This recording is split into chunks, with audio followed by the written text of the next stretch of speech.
pull a kidney laughing at that in the shower. What did he burn it with? How did he do it? Did he lighter fluid on yeah, it? lighter fluid. Went up like flames. Big. Really? Yes. Was he with other people when he did it? With like a gang thing? No, I mean, I don't know who he was with. Someone had to videotape it, so he poured the gasoline on it. Someone videotaped it? Yeah, well, but he could have put it on a tripod. Yeah, but listen, I'm no cinematographer. Yeah, you're right, though. I don't know. Maybe he was by himself. I'm not sure. We haven't spoken. I don't know. Listen, well, you've really thought this out. My God. Did you consider sending him like a rhododendron or something? No, I mean, what are you gonna send your next boyfriend? A tulip? Right? No, I'll never make that mistake. Let me explain something to you. Only broads like flowers and plants. I know. I know that now. Well, you know what you should have? What? $50. You're right. Yeah, you're right. Probably. That's what we like. Send them half a sheet. Send them $50. You took a perfectly good $50 bill and turned it into a fern. You're right. You're right. Where'd you get the fern? Online. Let's give him a plug. Online somewhere. I don't remember. You bought a fern online. Yes. Very last minute. Put a lot of thought into this. Last minute, you don't even go out and buy the damn thing. I know. No, that's disgusting. John, your thoughts on this? John Ritchie, my partner. You know, I absolutely agree with you on this one, Dan, and I'm surprised because normally you do not give good advice. Thank you so much, John, for your honesty here. I happen to disagree with what you just said, but you're being honest about this particular advice. Yeah, that is incredible. A fern. I think I'm on the money. Yeah. Absolutely. And you couldn't have liked him that much if you sent a fern in the first place. Yeah, that's what let me say something. John, it's right. Happened. You were passive aggressive. I think you're right. Aggressive. You said, I hate this guy. I'm going to send him a fern. Who sends someone that likes a fern? I know. You're probably right. I don't even like Here's a fern. I hate your guts. That's what you're saying. Here's a fern. Die. Sending someone a fern is like saying, look, I want you to pass away. Oh, God. I want you to pass away. And he said, I'm not going to pass away. I'm going to burn the fern. Yep, he got back at me. He did. He did. But you seem happy now. Yes. Happy to know you're a sweetheart. You're a doll. Oh, thank you. And you've bounced back brilliantly. Thank you. You're great at your job. I'm not sure exactly what it is that you do here. Thank you, but every once in a while you pour me a soda. Fantastic. I do that well. Fantastic. Well, listen, do you have the videotape still of the fern? No, I'd like to put that on a loop. I'd like to have that video. You know, Michael Jackson had all of Elizabeth Taylor's films on a loop. Yeah, I'd like to have the fern burning on a loop. I don't have it. I can't find it. I wish I did. Well, you know where. No. It was on YouTube. It's not on there anymore. Is it right next to your graduation from Kentucky with the 2.6? No. Everything you're proud of? No. By the way, these two graduates of Spotlighters acting camp outside of Chicago. True that. Yeah. All right, well, thank you, Liz, for being so honest and so stupid. Deardorff Abbey has another Marie. This is real life. This is Marie. This is the real life thing? Yes. Oh, this is the juicy one here. Deardorff Let's Abbey. sink our teeth into this one. Deardorff So, Abbey. I drove from Chicago to Georgia 15 hours with my little sister, my dog, and my twin to visit my boyfriend. Right. When I got there, he was on another date, and he apologized. Should I still date him? I think you should send him a plan. Yeah. What do you mean he was on another date? He lied, and when I got there, he said, hey, surprise. I surprised him, and he said, oh, I can't hang out. I'm actually going on a date. Was he having sexual intercourse with the date? He's a slut, probably. Well, I don't think you should date him at all. I think he's probably got some sort of an aerial disease or something. He might. Georgia, now, where does he go to get laid in Georgia? Like a Klan meeting or something? Where do you go there? No, probably a honky tonk or something. Listen, I've been to Klan meetings in Georgia, and I'm like, who do I got to ask to hold a pure white baby? Where do I got to go to do that? The old days, I don't want to get on a tangent here. But the dating scene at the Klan meetings in Georgia are fantastic. What city are we talking about? Macon, Atlanta? Atlanta. Yeah, now, how did you react immediately to this? I was very upset, but I continued to actually go to lunch with him, bringing my little sister. Oh my God, you are really and exposing her to a lot of dirty laundry. And she was young. What do you mean? So you had an argument in front of your little sister? Yes. It was very bad. Now, when did she start smoking weed? Immediately after that? No, she told me I was an idiot. Is she still troubled from this? No, she's Is she over in it. therapy? No. Taking Zoloft? No. Klonopin? Not yet. Valium? No. Any type of narcotic? Maybe. Does she need therapy because of what you exposed her to? Probably, yes. Did she see any odd sexual stuff going on between you and him? No. Did you allow her to stay in the same room while you had sex with him? You don't have sex with someone after they do that to you. What kind of sex were you having with him? Was it rough None. sex? Do you like rough sex with a partner? Sometimes. Say, let's just throw out a scenario like Dan Deerdorf comes up to you and says, listen, let's get a little tonsil hockey going here. Am I too old for you? I'm 87. Yes, Deirdre. You are. Where's the cutoff for age in dating? Like, I'm 87. Where's the cutoff? 40. So I'm 47 years past. So Yeah. at the front. Yeah.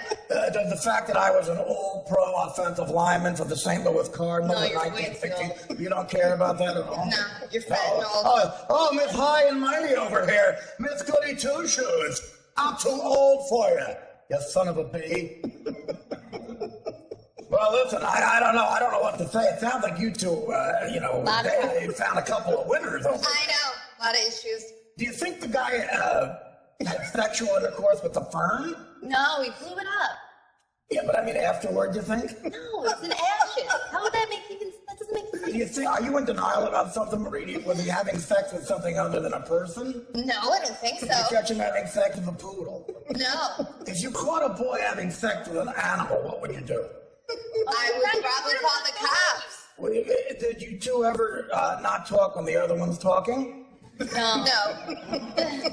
When's the last time the two of you were not collectively annoying? You're annoying. All you talk about is bestiality. It's off topic, Joe. I just brought up bestiality, okay? It's off topic. Listen, you make one bad decision at a frat party at 69 and you're labeled with bestiality. That cat wasn't even alive. Oh. Back in those days, men were men. We swept that under the rug. You know why? Because I was a good football player. I was a pulling guard, so no one cared if I liked to occasionally make out with a kid. I'm going to try to bring up my dirty one. You want to hear another problem? I want to hear, I like to hear all your problems. I'm clearly That's helping all I you got guys right out. now in my problems. But I have some from other people. Well, let's get into this. These are letters from other women? Yes. Deardorff Abbey. Our son married a girl when he was in the service. They were married in February, and she had an 8.5-pound baby girl in August. Oh my God, what a fat bastard. She said the baby was premature. Huh? Can an 8.5-pound baby be this premature? Signed, wanting to know. Well, I mean, listen, this woman sounds retarded. Well, you know if it could be premature by the time. How many months before the broad had the baby? No months. 8.5 pounds is a big kid. February. No months. So that's February. It said March, married. It doesn't say when they conceived. It just says when they were married. And she had the baby. 6 months. Listen, it doesn't give you conception or anything like that. No. Could you please read that again? Because Our son That's married a terrific. girl when he was in the service. They were married in February, and he had an 8.5-pound baby girl in August. She said the baby was premature. Can an 8.5-pound baby be this premature? what the hell do I look like? I don't know. These are the questions. I mean, this People is want supposed to to be know. dating advice. I don't know if they had an immature. It sounds like the kid's a crack baby of some sort. It sounds like the kid's gonna grow up and probably steal my car one day. Another ne'er-do-well in the society that I can't stand. I'll tell you what, call me a right-wing bastard. But this son of a bitch goes out, joins the army, knocks up some chick, and has an 8.5-pound blubber baby that isn't even mature and is gonna grow up and probably start to commit crimes on the Deardorff family. I need relationship stuff. That's the No, all most. right. I have one. Do you guys know the difference between? Yes, I have one. Our between, producer gave us these, and now we are just giving the advice to you. Listen, you can call an audible at the line every once in a while. Okay. Use your brain. I Omaha. Okay, here's another one.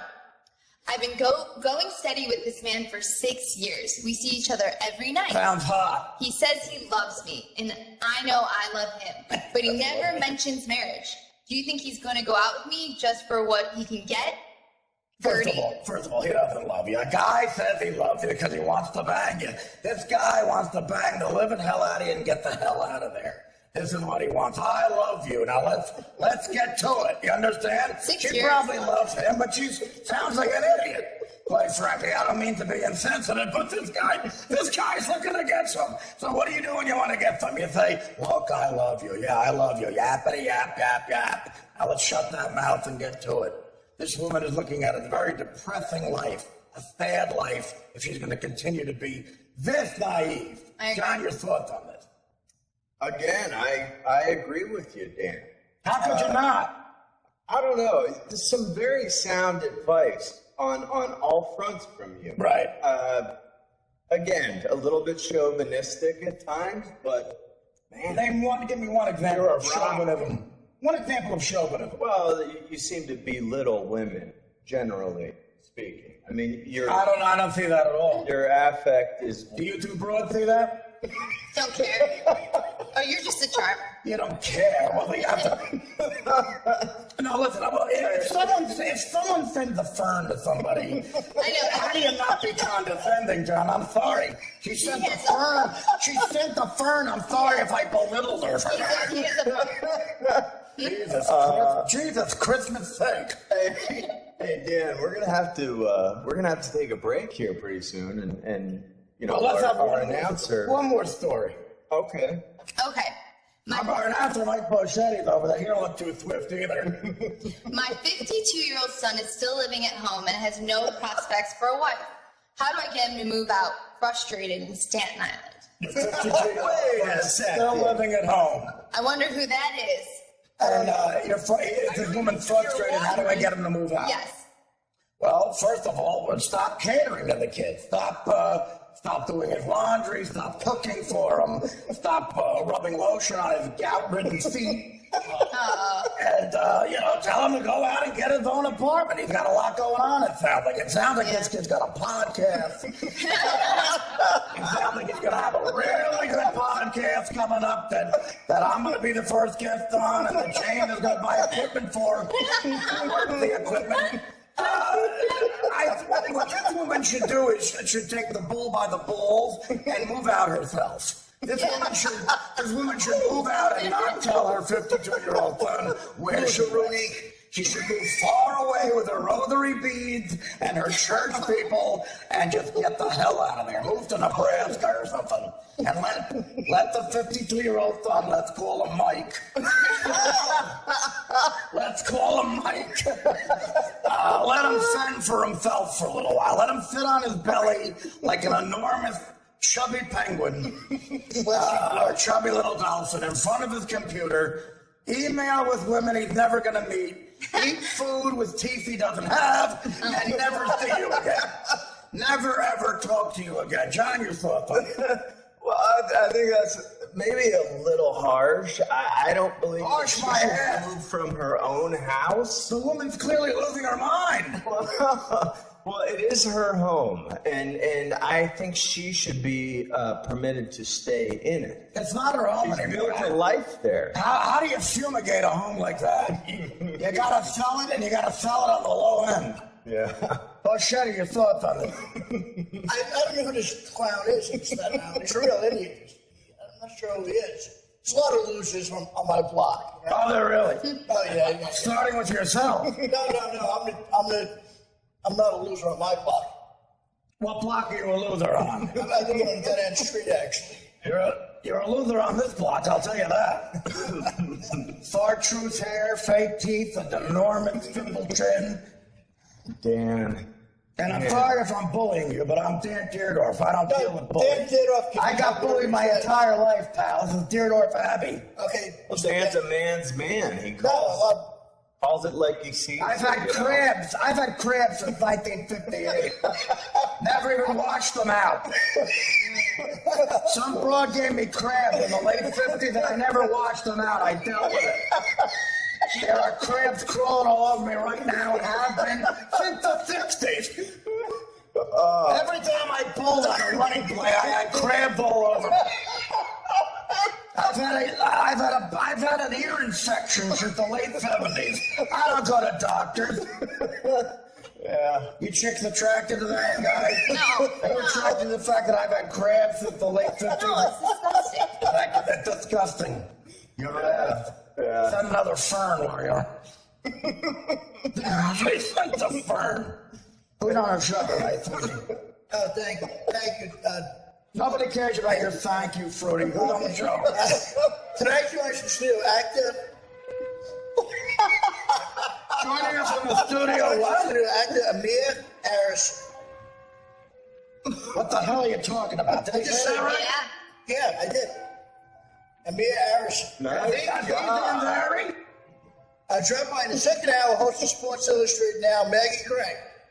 Oh, Maggie Gray. I love Maggie Gray. Whenever she comes on, she's going to get a taste of Van Deerdorf, I'll tell you that. I can't wait to do it. And calling into the show during the third hour, MLB Network analyst Mike Farron. Mike Farron, always a good guest. Baseball starting up. Baseball, a wuss game. What a bunch of wussies in baseball. Yeah, why don't you go home? You got the last 2 seconds of the NFL, you scumbags. Well, listen, I'm thoroughly disgusted by you two. I'm strangely attracted to you. I'm upset that I'm 47 years too old for you. Do you think it's time I get rid of the crabs? Yeah. Have you ever given somebody crab? Never. A chick in Baltimore gave me soft shell crab. You should That's probably a get joke. rid of that. Listen, that joke used to kill. Don't judge my joke. Doesn't kill now. You son of a bitch. I love it. I get turned on by a chick who's really, really nasty with you. Doesn't kill now, does it? Does not. 888-936. I'm losing my mustache. 888-936-8822. 888-936-8822. Call in if you're a woman who needs some sensitive advice. Call in and I'll be going in and out of Deerdorf Happy all night. When Maggie Gray gets here, she's gonna get the worst 20 minutes of her life. But that's her problem. Listen, what else can I say? You're at the AshleyMadison.com studios. Very appropriate. This has been the first installment of Deerdorf Happy. Let me check that with my figures. The worst part of the Walter Payton football life thing is Ashton Kutcher is all over the fucking documentary. Ashton Kutcher's from Iowa, close enough to Chicago. Iowa doesn't have a professional football team. And he's a big, big Bears fan and loves Walter Payton. Okay, good for you, but that's the movie star Payton gets to talk to. That's the guy from Hollywood, you know, that we have to listen to in the documentary. At one point, he talks about the sweetness being his nickname and how much balls it took for Walter Payton to write the sweetness on his forehead. And then Ashton Kutcher shares with us his nickname. Well, the nickname that he gave himself, The Difference. No. Ugh. He goes, I like to call myself The Difference. Oh, you just want to crawl through the TV. It's almost as bad as Daddy. Yeah. I like to call myself the difference boo. What's the difference between Daddy and Boo? The different daddy. Yeah. Now he likes to call himself The Difference because they're even more pompous ass. When he's making a difference, is that what it Exactly. My nickname. Exactly. You know Like, who I am? what he means is, he's one of those guys. What he means is a project is average until Ashton comes on board, and he makes the difference. Oh, what a fucking cunt! Do it in NFL film voice. Do a plug for the Here comes the difference. I'm going to call myself the podcast. When Dude, Where's My Car was read by average actors, it wasn't going to get made. And then the difference I made the difference. came in. Can you refer to me from now on as the podcast? The difference. The podcast. When they originally got the script for the Steve Jobs story, they said it can't even be made. And then the difference.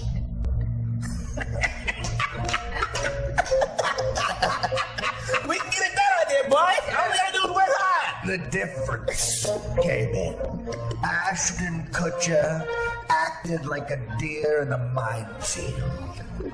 Stop lollygagging out there. He made the difference. Studied with Stella Adler. The method came through in Dude, Where's My Car? Dude, Where's My Car could have been an average, even below average comedy. Until out of Iowa, a corn-fed genius who calls himself The Difference showed up. And then Dude, Where's My Car became a bona fide MTV Movie Award contender. Why? Not because of the other guy whose name I can't remember. Isn't it? Stifler. Not because Stifler from American Pie is in it, whose name I can't remember. And even though I have a script in front of me as John Facenda doing the NFL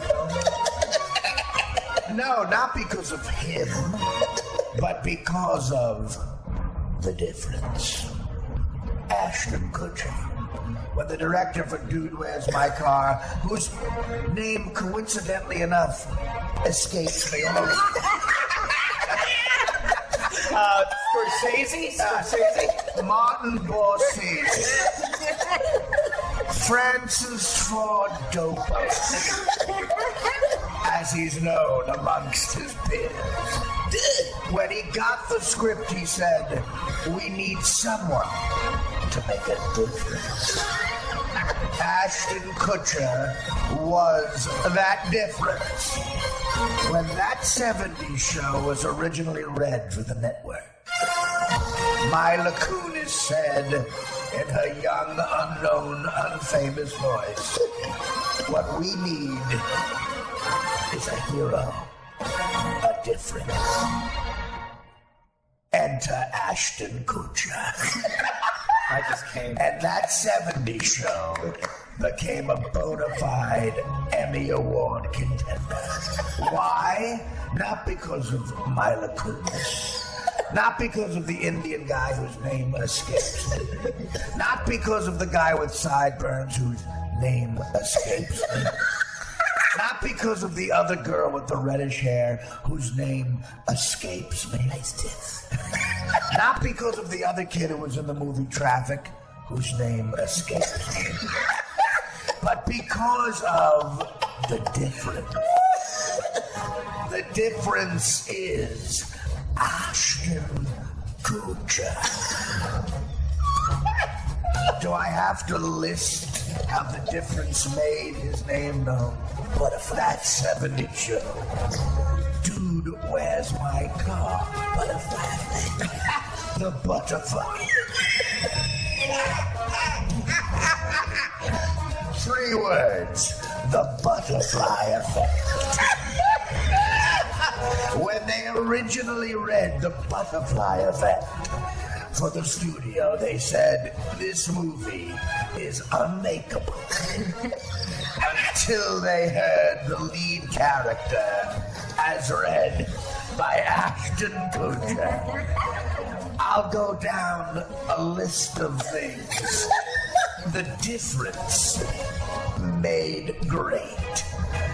The difference snatched the following projects out of obscurity and made them amazing, legendary movies. Reindeer Game. Just married. The difference. My boss's daughter. The difference. Bobby. The difference. Personal effects. The difference. Valentine's Day. Killers. No strings attached. The difference. The classic ensemble piece. New Year's Eve. The difference. Jobs. Annie. Is it Annie? The Long Home, which is currently filming according to this. The difference. Coming soon. Down to you. The Butterfly Effect, as aforementioned. Cheaper by the dozen. Who can forget his role as Hank in Cheaper by the Dozen? When Hank was first read in the table read for Cheaper by the Dozen, the director, whose name escapes, said, "This movie is unmakeable. It all hinges on Hank. Who will play Hank? The difference. The difference played Hank." The difference's agent was called, and they said to the agent, "Do you in fact represent the difference?" He said yes. He said, "We have an offer. He doesn't even have to read for Hank. We have Steve Martin, that's true. We need this generation Steve Martin to get Cheaper by the Dozen." Isn't Steve Martin this generation? Steve Martin? No. Oh, sorry. A lot of people make that mistake. This generation Steve Martin. The difference.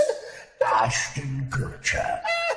Who could forget what happens in Vegas with this generation's Meryl Streep, Cameron Diaz?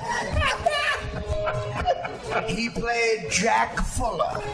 That's right. When Jack Fuller was first read by Jake Gyllenhaal, they said, "This is not enough.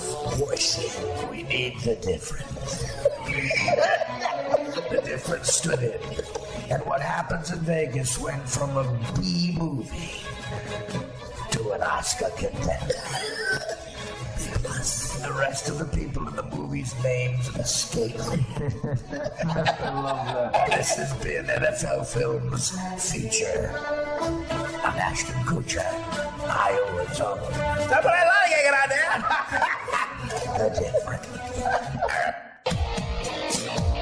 Damn, that's an order. Hey guys, if another podcast gives you this kind of content, I want you to send it to me. Let me know. It's Dan and I, buddy. All you quitters. 250 episodes practically. What is it, about 240? What are we? About 240 we're at, right? Maybe for 250. Super manager Rick Dorfman. I keep saying he's going to do something for 250, then he doesn't do it. But he's super manager Rick Dorfman. I love Rick. Yeah, thousands of hours of entertainment already on this podcast, and you know what? We do it for you.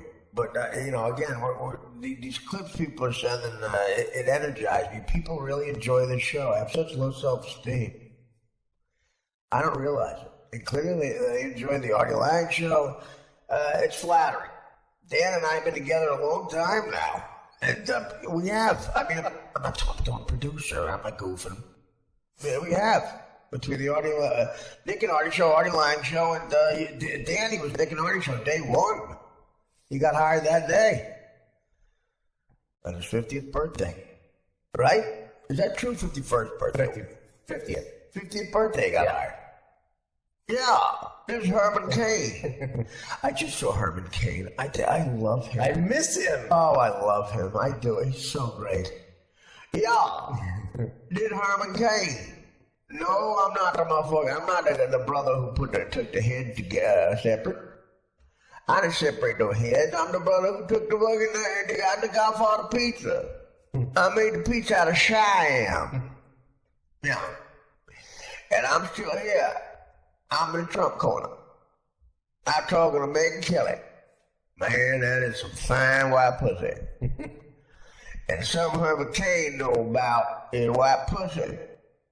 I'm one of them motherfuckers. I'm not gonna take my part. I refer to myself as third person. When I say Herman Cain, I'm talking about Herman Cain. I'm talking about my house. The pizza man delivers. The pizza man delivers. That was his line. That was his line. That's right. And the pizza man delivered a very, very poor showing. I was hoping this pizza man to get somebody my fucking vice presidency, so some bullshit. That didn't happen. You know, a Republican president gonna be secure in his health if a brother's the vice president. Ain't nobody killing that motherfucker in a Republican. Democrat might do it. Get a brother up in that ass, up in that White House like a real brother. Barack Obama ain't no brother. Barack Obama's a Harvard half-white motherfucker. He's a bougie ass. What do you call him, bougie? Barack is bougie. Now Michelle, she's a sister. That's right. We got a first sister. Michelle Obama. And holy Christ, it was weird because she had Kim McHale's arms. Robert Parrish. From the back, she looked like Robert Parrish. Chief from the Celtics in the 80s. Them long sister arms, like a praying mantis, goddamn. Bring them over here, baby. Crawl them arms over here. But this Obama brother, he's a smart brother because he knows if his kids are all black, he's gonna roll that black card right into the White House. He ain't gonna mind no. He marries a white bitch. The kids are white. But what he do? He look black enough. He half white, but look black enough. And he just played that card. And I was trying to play that card. I played it right into a pepperoni pizza empire. Who gonna buy pepperoni pizza for a brother? But then you get that motherfucker. You say, oh, what, a brother can't make pizza? Shit. You talking Herman Cain. I come from nothing. I don't want to hear that rhetoric. Yeah.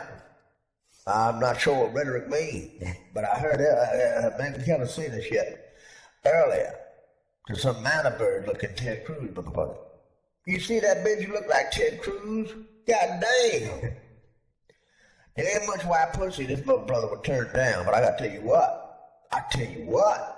Herman Cain, of course me, third person, would probably not, I would probably not fuck the Ted Cruz looking like bitch. Holy shit. That's 21-year-old white pussy. And Herman Cain would go, you know what, I'm gonna have a slice instead. That's the wrong V for me. You know, I'm gonna have the other V, the slice of pie. Oh, goddamn. Herman, you're gonna pass around to Alan Keyes? Yeah, I'll pass on Alan Keyes. Dan's doing political humor. I don't even know what that reference is. Who's Alan Keyes? Don't you remember he was that other black guy around 2006 and 8 that was running for Senate? I don't know. The window's open and we still... He ran for president. In the city, dude. Calm the fuck down. Hoboken is gentrified. There's still some brothers hanging out outside ready to shank a motherfucker. And some brothers, some old Hoboken brothers, Jersey City brothers outside waiting to shank one of these white motherfuckers from the Midwest. Fuck them. I tell you what. Reverend Cain, see one of these motherfuckers getting shanked. One of these little whitewashed, Midwestern, gentrified motherfucking Wall Street people moving to Hoboken with their whitewashed, motherfucking annoying kid, motherfucking bitches. Herman Cain, see one of them motherfuckers getting mugged by a brother from Jersey City. Guess what? I've been cheering that brother on. Get him, baby. You just keep your ass away from me, I give you free pizza. Godfather pizza. Yeah, people say, Herman Cain, why'd you make Godfather pizza? I said, damn, it was a think tank. I was in with a bunch of brothers. I said, what Godfather's mafia? You understand the connection? I'm a marketing genius. What's Godfather? Mafia, Vito Corleone. Do I have to fucking spell it out for your ass? I was in the marketing meeting. I said, it's Herman Cain. And I said, listen, what's the Godfather? Mafia. Okay? What's the Mafia? Italian. What's pizza? Italian. Equals what? Money. We're gonna get funky. Yeah, I'll play up to that shit. Godfather pizza. We're gonna open up another consigliere sub shop. Yeah. Why? What's consigliere? Tom Hagen. He ain't Italian, he's German-Irish. I'll tell you something, my Krautnik friend. To quote Mr. Walt. Usually the consigliere is Italian. Janko, Papa Janko, look what I got. See? Olive oil. I'll tell you. So I didn't get a chance to open up the consigliere sub shop because I got wrapped up and running for president. I was going to make the first president to be the direct opposite color in the house you'd be living in. Because Barack Obama, who half white, which means he ain't black, he bougie, got it instead. You want a real brother in, I guess you're afraid of. The real brother, let him keep baking pizzas. That's what y'all said. Go fuck yourself. Keep watching the Gone with the Wind. And I don't know nothing about birth of no baby. Miss Scarlett, I got no anesthesia to give you. Get the saw and cut this motherfucking leg off. You still fighting some water. Why don't you put the Confederate flag outside the White House? You don't give a shit. Obama's a secret white person. I'm a Trump. Where the fuck you born, motherfucker? Bertha? I fucking almost married this named Bertha. Big Bertha and hollering Herman Cain. I'm fine my money now, and I'm fine making an appearance on Meg Kelly once in a while. I'm working it. Who you think was the liaison between Trump and Meg Kelly? Who you think solidified that meeting? And now she gonna interview him on national television on Meg Kelly Presents. We just gonna get an associate producer credit on that. Herman Cain. Why? Because I facilitated the shit. I said, I know, Donald, you want to get big ratings? I'll get you in that Trump Tower meeting. I'll stick your ass in. I'll stick your ass in a veil made of my cum. I didn't say that to the bitch. I'm kidding. That's for the man out there with busted balls. I'll go for the man vote. She's a fine little woman. But I got in there. I said, you talk to this motherfucker. And I said, Donald, listen, when you talk to her, don't say your pussy's bleeding. I know you said that before. That was out of line. Now, don't get me wrong. I laughed my ass off with some brothers in the sports about how we was watching the Bengals game. I had a 50 time when the Bengals parlayed it along with the Charlotte Hornets. Someone told me the Hornets wouldn't even exist. They took my bet anyway. This motherfucking bucket is all like a crazy motherfucker. That's another story. White book is fucking my house. But, yeah, I said, listen, Donald, do not bring up her pussy bleeding. Yeah, he's on, she goes, yeah, she's bleeding from her pussy. I said, what did this Jesus Christ? Did Donald just say her pussy's bleeding? That's crazy. It's all Herman Cain. I forgot what I was talking about, but anyway. What I'm doing here is basically, the clips are amazing, and we promised, I forgot what else I promised. I promised that we would play The Difference with Ashton Kutcher. So fucking funny. And, of course, Dan Dierdorf, listen, superb defense. This is Dan Dierdorf, introducing Dan Dierdorf, and that's for the Artie Lang Show, both produced by Dan Filato. He's a multi-talented, he's producing a lot of great shit. The other thing I promised, though, was maybe the greatest ride from Bayside phone call ever. It probably is. Okay, the setup here is, again, when that racist kid went into, I think it was Colorado, wherever he was, Utah maybe, and shot up a theater, and he put out a racist manifesto, very racist, the N-word and everything. And we goofed, as a goof to Boschetti, we said, listen, Mike, we got into the show. And again, these comedians deserve this shit. They can fall for this. Why? Because they don't read the paper. Gino, all those guys, they didn't read the paper, so you're comedians. And they would say, I don't need to. And I guess I'm going to prove you need to. Because I would goof on them, play practical jokes, and they would never fall for it if they read the paper. Then I proved my point. Mike doesn't read the paper. So I told him, I said, that racist fuck, Mike, you know what he wants us to do? He wants us to be scared of him. And he says, you know what, you white liberal comics, you'll never read word for word my manifesto. You're too scared. So, Mike, a bunch of comics, including black comics, Chris Rock and everybody, are reading it word for word. Do you want to join in with the fight against racism? And Mike goes, oh, absolutely. So, under that premise, he thought he was fighting racism. Mike doesn't think to check it. Under that premise, he read verbatim most of the manifesto, and he terrible things like niggas are stupid about it. Like that's not Mike. That's the premise, guys. He's reading that racist manifesto, and it's the Artie Lang Show pointing out racism. Thank you, Dan. I waited for the applause. I'll do that again. That was, of course, the Artie Lang Show exposing the hell of racism. Thank you. I didn't do it for that reason, but thank you. It was Charleston, South Carolina. South Carolina, makes sense. Shot up a bunch of people, racist manifesto. So we got Mike to read the racist manifesto. So we have clips of Mike saying that racist stuff in his voice, and it's so great. So what you're about to hear is Rod from Bayside taking that tape and calling who, a dog groomer? Who's the guy? Yeah, it was a dog walker. Okay, dog walker. He calls a dog walker with that voice and plays clips. And the guy is as me, he's calling as me. As Dan Filato. The guy's nice at first, so he thinks it's Dan Filato being this racist. So great. It's great on so many levels. And the guy's nice at first, but we keep calling back with more racist shit, and the guy eventually gets mad. And it's just, that's this call.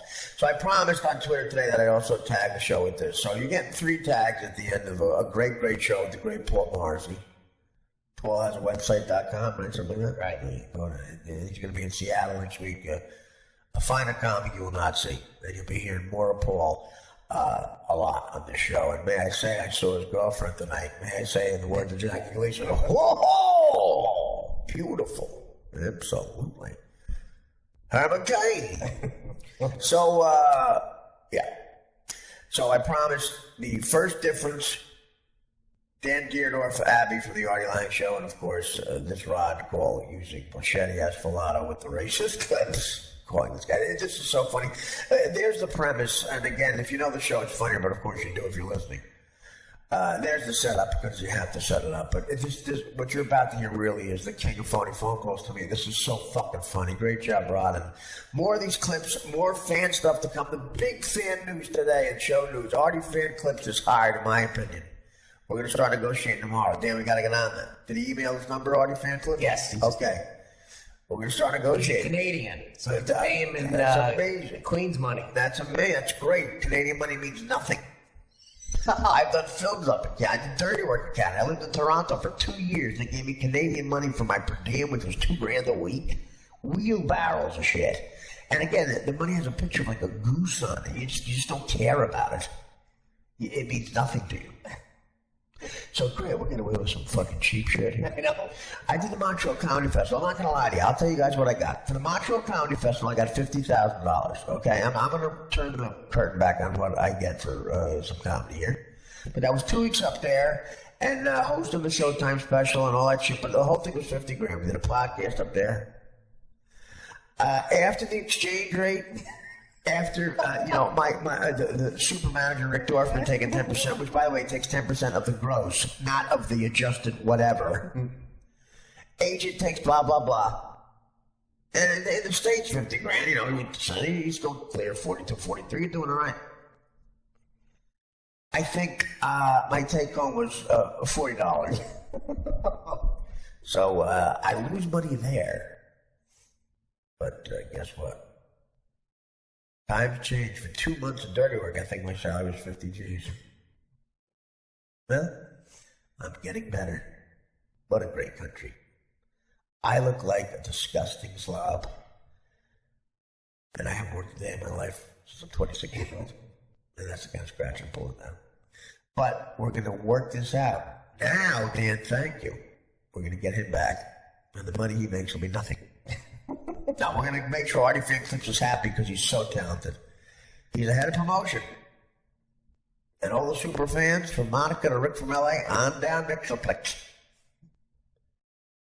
Tribute, by the way, to Jerry, Stone Fan Nation at the beginning of the show. Then he calls after the show. Yeah, I'm telling you, God is at work here. So fucking weird. You'll hear it all. Don't edit that out of that phone call. Just go, right? Okay, it's great.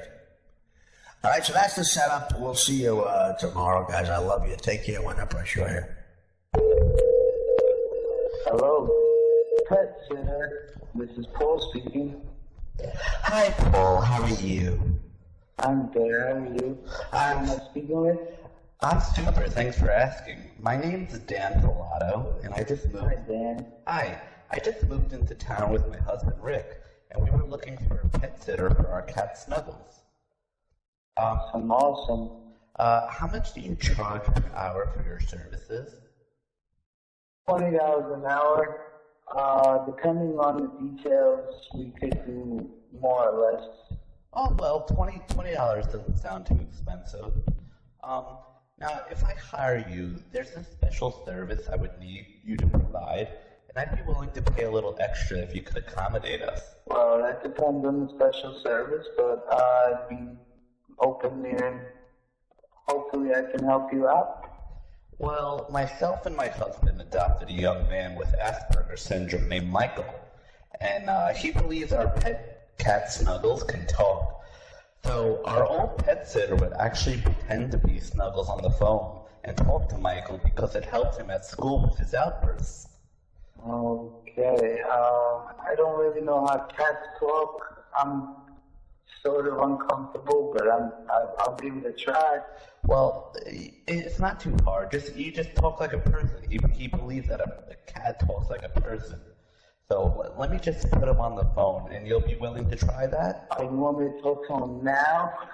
Yeah, just to give it a shot. This way, because once we get this out of the way, then we can hire you.